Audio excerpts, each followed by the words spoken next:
안녕하세요, 박성필입니다. 자, 오늘 바이오니아 보도록 하겠습니다. 자, 바이오니아가 출시가 됐죠. 한번 같이 보도록 하겠습니다. 자, 샵으로 들어가서 코스메르나 300유로.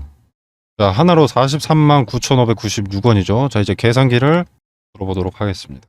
자, 300유로로 측정이 됐는데 439,596원. 자, 하나로 따지면 현재 기준 약 44만 원인데 5만 개가 생산된다고 했으니까 완판시 얼마입니까? 약 220억의 매출입니다. 이게 더해지는 거죠, 지금 매출에. 자, 코로나가 끝난 지금 1분기 매출액이 519억입니다. 코로나 때는 이 진단키트 팔아서 막 2천억, 3천억 이렇게 나왔었는데 지금 이제 그게 끝났으니까, 자, 그래서 이렇게 519억의 매출이 나오는데 요 절반가량 정도 되는 매출이 추가되는 셈이죠. 물론 연간 생산량이기 때문에 여기서 이게 4분의 1로 나눠져야 되겠지만 엄청난 캐시카우인 것은 분명합니다. 매출에 대한 이제 적자를 걱정할 필요가 없는 거죠. 자, 그리고 최대 연간 생산을 5천만 개까지 늘린다고 했었습니다. 5천이 아니라 1000만이죠. 자, 그럼 다시 한번 곱해보도록 하겠습니다. 43만 9,596원 곱하기 1000만 얼마죠? 10만, 100만, 1000만, 억, 10억, 100억, 1000억, 조 4조 3천억 950억. 자, 물론 생산량을 늘리면 단가를 낮추겠다 라고 아예 직접 발표를 했었지만, 그래서 이렇게 정확한 지표로 볼 수는 없습니다. 이 4조 3,900억, 약 4조 4천억은. 자, 근데 여기서 만약에 코스메르나를 반값으로 때려버린다. 약 4조 4천억이니까 얼마입니까? 2조 2천억이죠. 여기서 만약에 또 반값을 때린다. 그럼 얼마입니까? 1조 1000억이죠. 여기서 또 단가를 또 반으로 낮춰줘. 그래도 5,500억입니다. 근데 또 여기서 반값을 낮춰줘. 그래도 2,750억입니다. 자, 물론 완판이라는 전제가 깔려 있습니다. 자, 그렇기 때문에 이걸 고지고대로 봐서는 안 되겠지만 현금 확보의 확실한 재료는 맞다. 바이오니아 시총 올라가는 소리가 들린다 이겁니다. 자, 그러면 생산 능력을 늘리기로 이미 계획이 되어 있으니까 이 생산 능력을 올리기 위해서는 바이오니아가 뭘 해야 되겠습니까? 증설해야겠죠, 증설. 증설하려면 뭐가 필요합니까? 우선 돈이 필요하죠. 자금. 유상증자의 가능성이 있습니다. 자, 근데 유상증자라면 좀 부정적으로 보는 시선들이 많은데, 자, 이런 확실한 재료가 있다. 그것 때문에 자금이 필요한 것이다. 라고 하면 오히려 호재가 됩니다. 유증이어도. 무증보다 낫습니다. 차라리 이게. 증설을 위한 유증이라면. 이렇게 증설이 계속 만약에 된다라는 것은 공급이 충분치 않다는 겁니다. 수요에 비해서. 수요는 많은데 공급은 적다. 그래서 우리는 판매를 위해서 증설이 필요하다. 그리고 증설을 위해서는 돈이 필요한데 돈을 확보하기 위해서 유상증자를 단행하겠다. 호재라는 겁니다. 그리고 바이오니아의 기사들을 좀 확인을 해보면 이렇습니다. 뭐 세계 첫, 여기서부터 아주 듣기 좋은 소리가 나오죠. 세계 최초라는 것은 주식시장에 있어서 결코 만만한 재료가 아닙니다. 상당히 호재라고 볼 수 있죠. 이게 종류가 어떻게 됐든 세계 최초라는 것은 세계 1순위라는 겁니다. 현재. 상당히 좋은 상황이라고 할 수 있고, 자, 뭐 내용을 한번 읽어보면 뭐 온오프라인 유통 그리고 바이오 발굴에 속도를 내고 있다. 뭐 어쩌고저쩌고를 통해서 마케팅 영업을 강화하겠다. 그리고 세계 최초로 개발된 RNA 기술 기반 탈모 완화 화장품으로 전 세계 11개국에 물질 특허 출원 등록했다. 자, 뭐 다 아는 내용이죠. 여러분들은 하루 이틀 바이오니아의 주식을 보유한 게 아닐 겁니다. 탈모 화장품 재료는 이전부터 나왔었고 이것의 가치를 알아본 여러분들이 미리 바이오니아에 투자를 하셨을 겁니다. 그래서 이런 내용을 좀 읊어드리는 건 큰 의미가 없는 것 같고요. 자, 여러분한테 제가 제공할 수 있는 것은 바이오니아에선 차트 정도가 있겠죠. 자, 지금 단기간 꽤 많이 올랐습니다. 자, 제가 바이오니아의 이 가치가 너무 높다, 뭐 시총 오르는 소리가 들린다 이런 얘기를 했었는데, 자, 일단 어떤 종목이건 세력이라는 존재는 있다라는 것을 꼭 상기하셔야 됩니다. 그리고 제가 말씀드릴 재료 소멸이라는 단어를 좀 민감하지만 말씀을 드릴 건데, 자, 일단 기대감은 소멸하는 겁니다. 기대감. 재료 자체가 소멸하는 것은 아니지만 기대감은 소멸합니다. 탈모 화장품이 이제 출시가 됐기 때문에, 화장품이 출시는 됐죠. 그렇기 때문에 이 출시에 대한 기대감, 뭐 CPNP 등록에 대한 기대감, 그리고 식약처는 뭐 그냥 논외로 하고요. 아무튼 뭐 각종 뭐 유럽이나 뭐 어디 등록 포털 사이트 같은 곳에 등록된다는 기대감, 뭐 아마존에 판매될 것이다, 여기에 대한 기대감, 아까 말씀드린 출시에 대한 기대감, 싹 다 사라진 겁니다. 자, 그러면 개인들의 수급이 일부 줄어들 수 있다라는 거예요. 개인들의 수급이 줄면 뭡니까? 세력은 1차 차익 실현을 할 수도 있다는 겁니다. 그러니까 모든 물량을, 여태까지 매집해온 모든 물량을 청산할 것이다, 이런 것은 아닙니다. 그러나 비중은 좀 줄일 수 있다라는 거죠. 지금 단기간에 이렇게까지 올랐으니까. 자, 일단 보시면 OBV 수치를 한번 보겠습니다. 요 선을 OBV라고 하는 건데, 자, 이때 폭락했을 때부터 잘라서 보겠습니다. 그럼 이쯤이겠죠? 자, 한 번도 내려간 적이 없습니다. 이때부터 횡보, 우상향, 횡보 혹은 우상향이죠. 자, 주가가 이렇게 떨어지고 있을 때 OBV가 횡보하거나 오히려 상향한다, 그렇다는 것은 이 매집을 의미합니다. 주가가 매집이 되고 있다. 자, 그럼 이때부터 매집이 진행됐다고 하면 21년도부터 21년 10월부터 매집이 진행됐다는 겁니다. 23년 5월까지. 이 말을 하는 이유가 뭐냐면, 자, 일단 여기까지 올랐다가 신고가를 찍고 이렇게 차트가 이렇게 되어 있습니다. 자, 그럼 바이오니아의 이 탈모 화장품 가치는 높기 때문에 장기적으로 봤을 때는 지금의 주가보다 위로 올라갈 수 있겠지만 오랜 기간이 걸릴 것이고, 그때는 이렇게 내려갔다가 이렇게 올라갈 수도 있다라는 거죠. 그러면 여러분들이 굳이 이걸 뭐 4년씩, 4년까지는 아니더라도 1년, 2년, 뭐 3년 이렇게 물량을 갖고 있을 이유가 있을까요? 기회비용을 낭비해 가면서 여기서 팔고 여기서 사고 여기서 팔고 여기서 사고 여기서 팔면 되는 거 아니겠습니까? 말만 쉬워 보인다? 그렇지 않습니다. 일단 캐시카우를 확보한 거죠. 이 바이오니아의 탈모 화장품은 물론 어딘가에 판매를 해서 공시가 뜬다면은 그때는 뭐 주가가 떠올라 주겠지만, 일단 자사몰에 오픈을 했죠. 그리고 해외 포털 사이트, 뭐 아마존이나 등등에다가 판매가 됩니다. 이게 공시로 나올 리가 없다는 거죠. 자, 그럼 여기에서 매출이 잘 나오건 못 나오건 이거는 분기 실적에 포함이 될 겁니다. 그럼 실적 발표 시즌에만 약간 반짝할 수 있다는 거죠. 주가는 천천히 오를 수도 있겠지만 우리가 아무리 종목의 재료가 좋아도 이렇게 오르기만 하는 종목은 없습니다. 당연히 조정을 거쳐가면서 오르기 때문에 마냥 넣어놓고 계시기보다는 분할 매수, 분할 매도 전략으로 수익을 극대화하는 게 좋다라는 말씀을 드리는 겁니다. 여기서 이렇게 내려가는 동안 기간은 몇 달이나 됐습니다. 당연히 종목의 리스크가 큰 종목, 그런 기업은 아닙니다. 다만 기대감이 소멸해서 이전처럼 수급이 들어오지 않을 가능성이 없다는 거죠. 별로.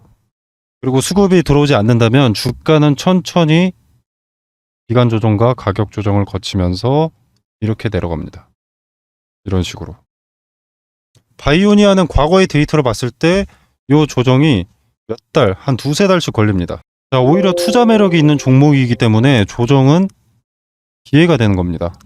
만약에 리스크가 큰 종목이다, 뭐 작전주다 라고 가정했을 때, 급락했을 때 이렇게 매매하면 그건 그냥 도박이고요. 바니처럼 재무도 튼튼하고 확실한 캐시카우를 확보한 기업이라면 저점은 기회가 된다는 거죠. 조정은 기회가 된다는 겁니다. 그리고는 뭘 기다린다? 증설 소식을 기다린다. 그리고 조정에 이렇게 물량을 모아서 단기 고점을 파악하고 매도하고 반복하면 고수익이 나는 겁니다. 이게 바이오니아가 안전한 종목이기 때문에 가능한 분할 매매죠. 위험한 리스크가 큰 종목이었다면 못합니다. 자, 투자와 판단은 각자의 자유고 본인의 몫이겠지만 바이오니아가 지금 시장 중심에 있을 때 수익을 극대화하려면 분할 매매는 필수입니다. 제가 지금 선을 2개 빼고 다 지웠습니다. 자, 보시면은 그러면 저점을 어떻게 잡아야 되고 고점을 어떻게 잡아야 되느냐, 일단 과거의 데이터를 좀 보셔야 됩니다. 우리가 같은 실수를 반복하지 않기 위해서 역사를 배우죠. 같은 이치입니다. 과거에서는 건질 데이터가 많습니다. 일단 여기 지지받은 게 보이실 거예요. 그리고 여기 또 한 번 지지를 받았죠. 여기 지지받고 여기 또 한 번 지지받았습니다. 자, 이미 지지받은 곳에 또 한 번 지지를 받는다는 것은 의미가 큽니다. 그리고 제일 뒤에 보시면 여기서는 저항이 됐었던 자리죠. 그리고 거래를 동반해서 강한 저항일 수밖에 없었던 이 자리를 돌파하니까 이렇게 쭉쭉 올라갔습니다. 원래 저항도 돌파하면 강한 지지가 됩니다. 거꾸로도 마찬가지고요. 지지도 내려가 버리면 강한 저항으로 바뀌게 됩니다. 그래서 저항과 지지가 주식 차트에서 가장 중요한 거죠. 아무튼 여기에 지지를 받았고 이렇게 주가가 폭등을 했었는데, 여기까지 우리가 일단 기억을 해놓고 이제 주가가 이렇게 흐릅니다.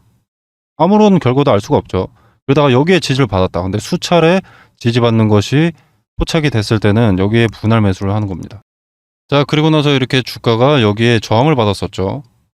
여기에 지지받고 폭등했을 때 여기에 저항을 받았습니다. 여기 저항의 자리는 여기도 같은 저항을 받았던 자리고요. 자, 이때 이렇게 또 움직이다가 만약에 여기에 부딪히고 무너진다 싶으면 분할 매도하는 겁니다.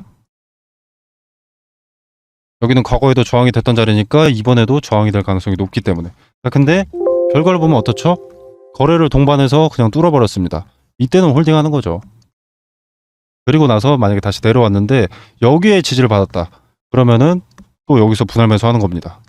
물량 비중을 더 쌓는 거죠. 건실한 기업이기 때문에 할 수 있는 매매 방법입니다. 자, 그리고 지금 물량이 가장 많은 자리, 이 자리 가장 많지는 않고요. 여기 쌓이고 있습니다. 물량이. 여기 선을 긋고 보면 어떻습니까? 오늘 종가가 이 자리에 저항을 받았죠. 자, 이제 이게 하나의 힌트가 될 수 있는 겁니다.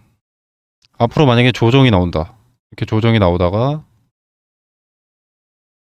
여기에 부딪혔을 때 또 저항을 받는다. 라고 하면 여기에 1차 분할 매도를 하는 게 좋다라는 거죠. 그래서 저항받는 것을 좀 확인을 해야 되는데, 자, 이렇게 일봉만 보기보다는 분봉으로 보는 게 더 확실합니다. 분봉이 당연하게 저항받는, 지지받는 자리들이 수렴되는 게 더 확실히 나타나니까요. 근데 여러분들이 분봉을 자꾸 들여다보고 있을 시간은 없으실 겁니다. 본업 때문에. 자, 그래서 분할 매매를 했을 때 고수익이 난다라고 했었는데, 설명은 납득이 됐더라도 요 분할 매수가나 매도가 판단하기 쉽지 않을 겁니다. 상단에 전화번호 010-2764-3885번으로 반이라고 두 글자 보내주시면 제가 바이오니아 수익 극대화 가능한 분할 매수, 분할 매도가 말씀을 드릴 텐데, 왜 이 자리에 매수를 해야 되고 왜 이 자리에 매도를 해야 되는지 세세한 근거까지 함께 말씀드리도록 하겠습니다. 자, 그리고 꼭 말씀드리는 대로 할 필요는 없습니다만, 다만 제가 말씀드리는 근거와 정말로 주가가 그대로 흘러가는지라도 한번 지켜보시고, 차트도 매매에 상당히 중요하다라는 것을 지켜라도 한번 보시길 바라겠습니다. 자, 그리고 요새 2차 전지 관련해서 작전주가 너무 많아서 많은 분들이 작전주 말고 재무가 탄탄한 그런 기업들을 좀 추천해달라. 그리고 종목 선정은 어떤 기준으로 하느냐 많이들 여쭤보십니다. 그래서 여러분이 종목 찾으실 때 어떤 방식으로 찾아야 되는지 먼저 좀 말씀을 드리겠습니다. 자, 일단 종목을 찾을 때는 테마부터 찾아야 됩니다. 당연하죠. 자, 이 테마를 찾으려면 시장 경제, 세계 경제에 관심을 파악해야 됩니다. 자, 간단한 예를 들어보겠습니다. 자, 우리 코로나가 터졌을 때 전 세계가 코로나에 관심을 가졌죠. 자, 그럼 전 세계가 코로나 관련해서 공통적으로 필요한 것은 뭐가 있을까요? 마스크, 진단키트, 치료제, 백신이죠. 자, 우리나라 같은 경우에는 병상이 좀 수혜를 입은 적이 있는데, 자, 이거는 국가별로 확진자 수가 다릅니다. 그리고 땅덩어리가 다르죠. 그래서 이런 것은 포함될 수가 없습니다. 전 세계가 공통으로 필요로 하는 것, 이런 것이 당시의 강세 테마가 되는 겁니다. 그리고 이 중에서 대장주를 찾는다. 그럼 이게 급등주입니다. 자, 그리고 또 다른 예시.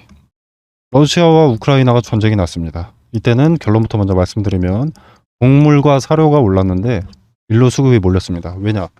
러시아와 우크라이나가 수상지대입니다. 세계로 수출하는 이 곡물과 사료에 많은 비중을 차지하고 있죠. 근데 두 국가가 전쟁함으로 인해서 수출길이 끊겼습니다. 자, 그래서 여기서 발생한 나비 효과는 우리들의 식자재 값 상승으로 이어졌습니다.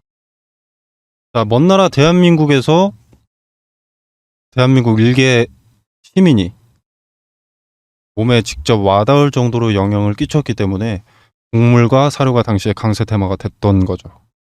그리고 이렇게 값이 오른다는 것은 관련 수혜주의 이익이 증가하는 겁니다. 예를 들어서 A라는 상품이, A라는 곡물이 원래 100원에 팔렸다고 봅시다. 100원도 이익이 남으니까 판매하는 거겠죠. 그런데 이게 400원이 됐습니다. 그러면 300원 이상의 이익이 갑자기 생겨버린 겁니다. 그래서 곡물과 사료가 수급이 몰렸던 거죠. 자, 그리고 지금은 전기차의 빠른 성장으로 2차 전지가 강세입니다. 현재 진행 중이고요. 자, 그리고 2차 전지는 친환경, 그린 에너지라는 큰 테마 안에 들어가 있죠. 이 친환경이라는 것은 뭐 미국이나 우리나라나 요 대선 공약에 들어갈 정도로 전 세계가 관심을 가지는 테마입니다. 친환경 같은 경우에는 이제 인류의 과제이기 때문에 어떤 테마라는 것을 떠나서 우리가 앞으로 쭉 지켜나가야 될 그런 테마가 되는 겁니다. 그래서 사그라들 수가 없는 테마인 거죠. 자, 지금 미국의 인플레이션 감축법이 있죠. 세부 지침을 변경을 했었는데 원래 기존의 인플레이션 감축법이 세부 지침 변경하기 전에 어땠냐면 중국에서 광물을 받아옵니다. 2차 전지 관련해서. 자, 근데 그러면은 미국의 인플레이션 감축법이 너네 중국에서 광물 받아오면 전기차 보조금 혜택 지원 못 해준다. 이거였는데 세부 지침을 변경하면서 중국에서 광물 받아도 된다. 대신 FTA 체결국에서 가공을 해야만 전기차 보조금 혜택을 지원해 줄 수 있다. 이렇게 세부 지침이 변경된 겁니다. 자, 그래서 수면 위로 떠오른 것들이 바로 원자재 가공 기업이죠. 대표적인 수혜주이기 때문에. 자, 그래서 2차 전지의 구성을 보면 대표적으로 양극재, 음극재, 동박, 분리막, 전해질 이렇게 있습니다. 자, 근데 양극재와 전해질 같은 경우에는 이미 많이 올랐고요. 언론에 수혜 기업들이 이미 노출이 되어 있죠. 자, 처음에 인플레이션 감축법 세부 지침이 변경됐을 때 대부분의 투자자들이 어떤 생각을 했겠습니까? 2차 전지에서 비중이 높은 40% 이상이 되는 양극재, 그 중에서 양극재의 핵심 광물인 리튬. 이게 강세니까 리튬 가공업체가 수혜를 보겠구나. 이렇게 생각하면서 리튬 관련주만 좀 부각이 됐었는데 요 음극재나 동박 분리막은 관심을 받은 적이 전혀 없습니다. 자, 얘네가 후발 수혜 종목이 되는 겁니다. 후발 주자. 그럼 여기서 뭘 찾는다? 대장주를 찾는다. 그러면 양극재, 전해질을 제외한 음극재나 동박 분리막은 먹을 게 많이 남아 있다는 겁니다. 2차 전지는 양극재와 전해질만 있다고 되는 것이 아니기 때문에 인플레 감축법에 뒤늦게라도 수혜를 보게 된다는 거죠. 자, 그리고 지금 2차 전지에서 수급이 이동된다. 2차 전지는 이제 조정을 받는다. 뭐 이런 얘기가 있습니다. 뭐 제약 바이오로 이동한다던가 로봇, AI 이쪽으로 수급이 이동될 것이다. 이런 얘기들이 있는데 2차 전지는 지금 전 세계적으로 이미 수백조 단위의 투자가 진행이 됐고요. 앞으로도 수백조 단위의 투자가 예정이 되어 있습니다. 무슨 말이냐? 일로 수급 이동 돼도 상관없다는 겁니다. 이미 투자된 유입된 자금들이 너무나 많기 때문에 결국 돌고 돌아서 2차 전지로 다시 수급이 몰릴 수밖에 없다라는 겁니다. 자, 이때도 양극재와 전해질만 관심을 받을까요? 이 두 가지가 2차 전지의 전부가 아닌데. 자, 종목은 이런 식으로 찾는 겁니다. 미리 많은 물량을 확보한다면 큰 돈이 되는 거죠. 자, 그리고 지금 미국의 인플레이션 감축법 때문에 주가가 이렇게 움직이는데 유럽의 핵심 원자재법 이것도 주식시장을 뒤흔들 핵심 내용이 됩니다. 자, 지금 기존의 2차 전지 점유율 전 세계 1위가 중국 기업 CATL이라는 기업입니다. 자, 근데 미국의 인플레이션 감축법이나 유럽의 핵심 원자재법이나 둘 다 중국을 겨냥한 법안이기 때문에 여기에 대한 반사이익을 누가 받는다? 차순위 2차 전지 점유율을 보유한 국내 기업이 받는다. 자, 이 말은 뭡니까? 여러 투자자들한테 2차 전지 관련해서 국내 기업에 자금이 들어온다. 자금이 들어오면 어떻게 됩니까? 기업의 성장 속도가 달라지죠. 성장이 빨라지는 겁니다. 그러면 기업의 가치가 빠르게 오른다는 것이고, 기업의 가치가 오르면 당연히 주가가 상승합니다. 그러면 개인 투자자인 우리한테도 기회가 된다라는 거죠. 지금은 머뭇거릴 때가 아닙니다. 자, 그래서 제가 지수의 영향을 가장 잘 받고 변동의 폭이 가장 크면서 시총이 상대적으로 무거운 종목들을 1차적으로 검열을 해놨습니다. 이게 대장주의 조건이고요. 자, 그리고 혹시라도 나중에라도 재무상 악재가 반영될 것이 있는지 재무와 공시를 체크했습니다. 그리고 인플레이션 감축법의 수혜를 받기 위해서는 요 FTA 체결국에서 가공을 해야 된다라고 했었죠. 그런데 국내 기업은 이미 FTA 체결국이니까 상관이 없는데 주 거래 업체가 해당 종목의 주거래 업체가 FTA 체결국인가, 이것도 중요하기 때문에 이 부분까지도 체크를 해두었습니다.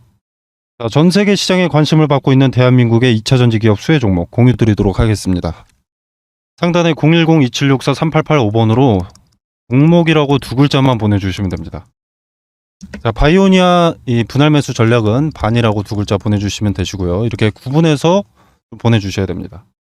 자, 그리고 2차 전지 후발 수혜 종목은 종목이라고 보내주시면 시장 중심에 있는 테마에서 리스크가 적은 그런 종목을 알려드리도록 하겠습니다. 자, 제가 수혜 종목을 공유 드리는 것은 돈 받자고 하는 게 아닙니다. 그리고 여러분한테 뭐 매수가나 매도가를 알려드리는 것도 아니고요. 그냥 정말로 움직이는지 지켜만 보셔도 됩니다. 매수하고 안 하고는 여러분의 자유지만 종목을 선정하는 방식이라도 조금 알아가셨으면 좋겠습니다. 자, 그래서 지켜만 보시더라도 어떤 방식으로 종목을 선정했는지, 왜 이 종목을 선정하고 종목 선정 전에는 어떤 것을 체크했는지 다 세세하게 말씀드리니까 한번 지켜라도 보시길 바라겠습니다. 자, 오늘 준비한 영상은 여기까지고요. 여러분의 성공 투자를 기원하면서 마무리하도록 하겠습니다. 감사합니다.